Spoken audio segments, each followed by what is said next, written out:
খাবো তো খাবো, আজই খাবো। নিরামিষ দিনেই শিম ভর্তা খাবো। পেঁয়াজ রসুন ছাড়া সেটা কি করে সম্ভব? নমস্কার বন্ধুরা, রূপা সিম্পল অ্যান্ড ডেলি লাইফে আপনাদের সবাইকে অনেক অনেক স্বাগত। অবশ্যই সম্ভব বন্ধুরা। পেঁয়াজ রসুন ছাড়া কি মশলা দিয়ে তৈরি করলে পেঁয়াজ রসুনের থেকেও এই শিম ভর্তার স্বাদ আরও অনেক গুণ বেড়ে যাবে। তাহলে সঙ্গে থাকুন, দেখতে থাকুন। যদি ভালো লাগে অবশ্যই নিরামিষ দিনে আপনারা এইভাবে তৈরি করে খাবেন। যদি ভালো লাগে ভিডিও শেষে একটা কমেন্ট করে আমাকে জানিয়ে যাবেন। নতুন যারা এসেছেন প্লিজ বন্ধুরা আমার চ্যানেলটা সাবস্ক্রাইব করে আমার পাশে থেকে যান। আর পুরনো বন্ধুদের অনেক ভালোবাসা। তাহলে আসুন দেখতে থাকি।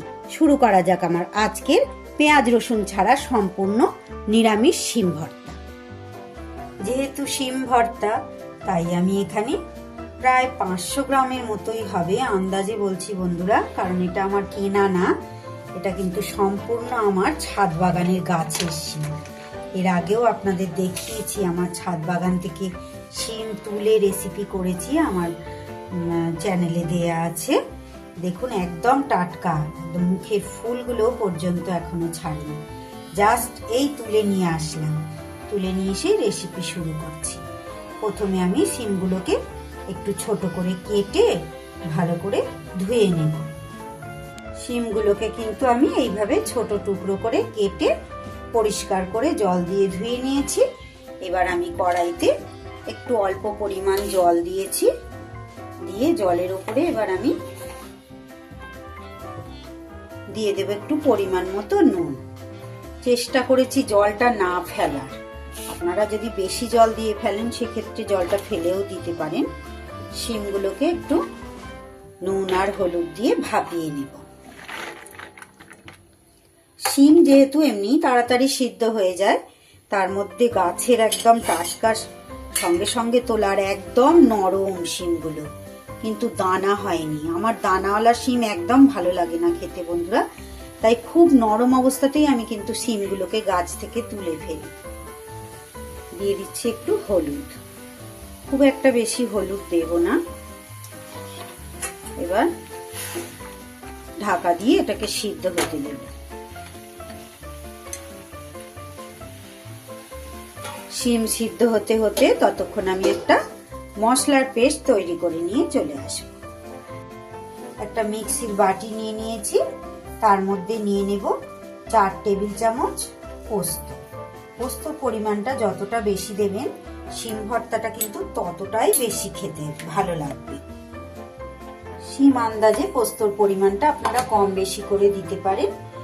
আর আমি নিয়েছি 4টে লঙ্কা। পোস্তটাকে আগে শুকনো করে গুঁড়িয়ে নেব, পাউডার করে নিয়ে তারপরে জল আর কাঁচা লঙ্কাটা দিয়ে ভালো করে পেস্ট তৈরি করে নিয়ে চলে আসবো। ঠিক এইভাবে। এটা যদি বন্ধুরা আপনারা মিক্সিতে না বেটে শিলে আর একটু শক্ত শক্ত ভাবে, মানে মিক্সিতে তো একটু জল না দিলে ভালো করে পেস্ট হয় না, শিলে বার বেটে নিতে পারেন, সেটার স্বাদ কিন্তু আরো বেশি ভালো হবে। আর পোস্ত জিনিসটা কিন্তু শিলে বাটলে তার আসল স্বাদটা পাওয়া যায়, মিক্সিতে কিন্তু সেই স্বাদটা আসে না, কিন্তু কি করবো বাধ্য হয়ে করা। শিমগুলো কিন্তু আমার পুরো সিদ্ধ হয়ে গেছে, আর দেখতে পাচ্ছেন জলটা কিন্তু পুরো শুকিয়ে গেছে। এই অবস্থায় আমি এটা একদম ঠান্ডা করে নিয়ে একটা মিহি পেস্ট তৈরি করে নেব। এর মধ্যে কিন্তু আমি আর কিচ্ছু দেব না, শুধু শিমটুকুই আমি পেস্ট করব। শিমটা ঠিক এইভাবে পেস্ট করে নিয়েছি। গ্যাসে আমি কড়াই বসিয়ে বেশ কিছুটা সর্ষের তেল দিয়ে দিলাম। একটু সর্ষের তেলই এটা ব্যবহার করতে হবে, যে কোনো ভর্তাতেই কিন্তু সর্ষের তেল আমাদের মাস্ট। তেলের উপরে এবার দিয়ে দিচ্ছি আমি কালো জিরে। কালো জিরের পরিমাণটাও একটু বেশি দিয়েছি, কিন্তু শিম ভর্তার মধ্যে কালো জিরেটা কিন্তু খুব ভালো লাগে আমাদের খেতে।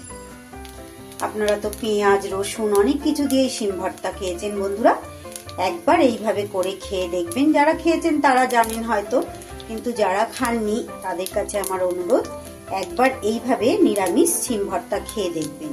তারপর না হয় আমাকে একটা কমেন্ট করে জানিয়ে যাবেন যে কেমন লাগলো। ফোড়নটা থেকে সুন্দর গন্ধ বেরোলে এর মধ্যে দিয়ে দিচ্ছি খুব সামান্য একটু নুন, কারণ শিমটার মধ্যেও আমার নুন দেয়া আছে, যাতে না ছেটায় তাই জন্য নুনটা দিই।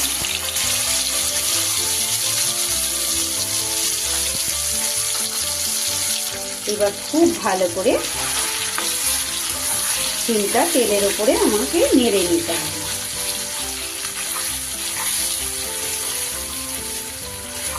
তেলটা একটু বেশি মনে হলেও শিমের সাথে যখন মিশে যাবে তখন আর বেশি মনে হবে না।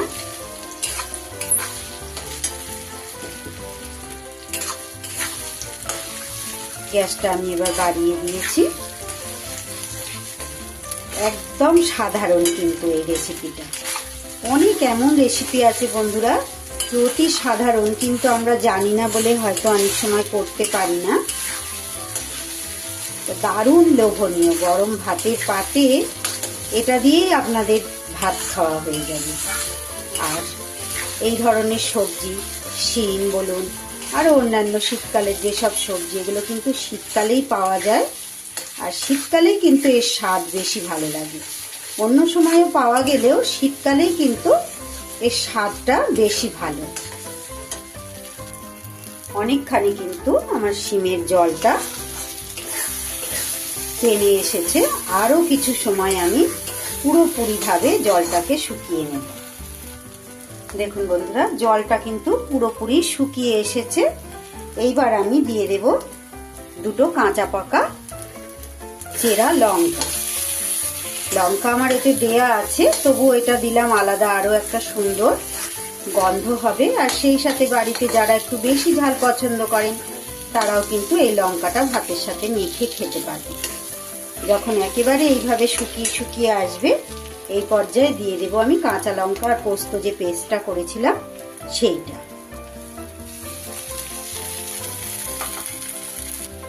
এই পোস্ত বাটাটা দেওয়ার পর কিন্তু খুব বেশি সময় আমি নাড়বো না। যদি এটা আপনারা শিলে বাটেন তাহলে আরেকটু শক্ত শক্ত হবে, সেক্ষেত্রে জাস্ট একটু এইভাবে মিশিয়ে নিলেই হয়ে যাবে। যেহেতু মিক্সিতে বেটেছি আমি, একটু পাতলা ভাব আছে, তাই এর জলটা আর একটু আমি শুকিয়ে নেব। পোস্তটা দেওয়ার পর খুব বেশি সময় কিন্তু কষানোর দরকার নেই। পোস্ত কিন্তু বেশি সময় ধরে কষালে তার স্বাদটা কিন্তু বদলে যায়। আমি ওপর থেকে আবারও একটু কাঁচা সর্ষের তেল দিয়ে দিলাম, কারণ কাঁচা সর্ষের তেলের গন্ধটা কিন্তু ভর্তার মধ্যে খুব ভালো লাগে। তাহলে পেঁয়াজ রসুন ছাড়া আমার শিম ভর্তা রেসিপি আপনাদের কেমন লাগলো অবশ্যই আমাকে একটা কমেন্ট করে জানাবেন। যদি ভালো লাগে নিরামিষ দিনে এইভাবে আপনারাও তৈরি করে নেবেন। দুপুরবেলা গরম ভাতের পাতে একদম জমে যাবে। সবশেষে এখানে চাইলে কিন্তু আপনারা একটু চিনি দিতে পারেন। পোস্তয় অনেকে চিনি পছন্দ করেন, আমরা পছন্দ করি না, একটু ঝালঝালি পছন্দ করি, তাই আমি চিনি অ্যাড করলাম না। তাহলে রেসিপিটি এখানেই শেষ করছি বন্ধুরা। সবাই খুব ভালো থাকবেন, সুস্থ থাকবেন। এতটা সময় আমার সঙ্গে থাকার জন্য সবাইকে অনেক অনেক ধন্যবাদ আর আন্তরিক শুভেচ্ছা। আজ আসি বন্ধু, আবার ফিরে আসছি আগামী দিন অন্য কোনো ভিডিও বা রেসিপির সাথে।